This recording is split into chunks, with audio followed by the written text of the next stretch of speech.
Alors c'est un métier assez complexe qui existe déjà de pas mal d'années. D'ailleurs on l'appelle souvent defining the damn thing parce que justement il y a plusieurs définitions, mais en gros l'architecte de l'information c'est la personne qui va réunir les aspects technologiques, design et stratégiques d'un client pour répondre à la meilleure solution possible. Pour devenir architecte de l'information, d'avoir de très bonnes bases techniques. Je pense que c'est la base de tout. Si on n'a pas de bonnes bases techniques, on ne pourra pas être un bon architecte de l'information. Alors technique, dans le sens il faut savoir concrètement ce qui est possible aujourd'hui de faire en termes d'interface. Je pense que c'est assez important. Et deuxième point, l'architecte de l'information, comme il est vraiment en amont et dans les concepts, il doit être à jour en fait sur tout ce qui est ce qu'on appelle les API. Donc tous les flux de données qu'on peut récupérer de part et d'autre, que ce soit des données ouvertes ou des données d'entreprise, et qui doit vraiment comprendre profondément comment marche dans la technique une API, comment marche un service RESTful ou ce genre de choses.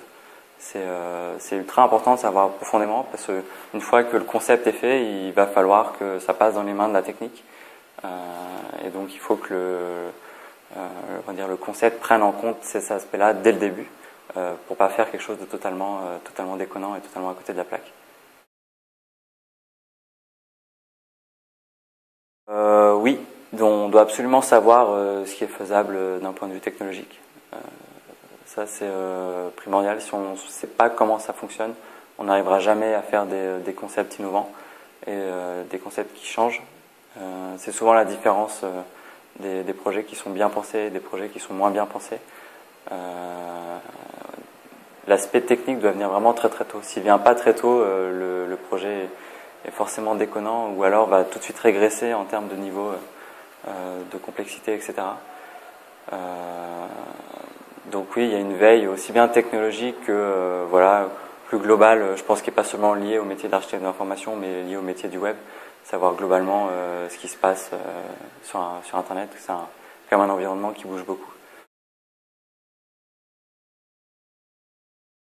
Le métier d'architecte de l'information à la base était surtout un métier qui servait à architecturer un site Internet, un portail, des choses comme ça. Maintenant c'est beaucoup plus large comme on est dans un environnement qui est de plus en plus digital, où il va y avoir des applications mobiles, des applications sociales, des sites internet, des puces RFID, des objets connectés, etc. Donc le métier d'architecte de l'information maintenant est vraiment la personne qui va mettre tout ça en orchestration et en cohérence dans un même but pour desservir une stratégie très précise et des besoins précis. Et donc ça c'est quelque chose de vraiment nouveau qui commence juste à arriver maintenant, même si le mobile est déjà un peu vieux, mais le fait d'avoir des environnements multi-applicatifs et d'essayer d'avoir une stratégie cohérente dans un ensemble, ça commence vraiment à arriver maintenant. C'est vraiment intéressant.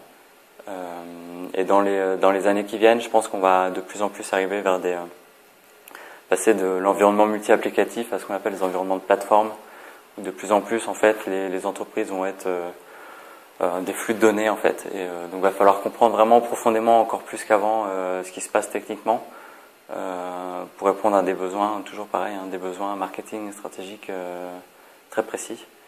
Et voilà, je pense si je devrais résumer le métier d'architecte, c'est comprendre concrètement comment ça marche pour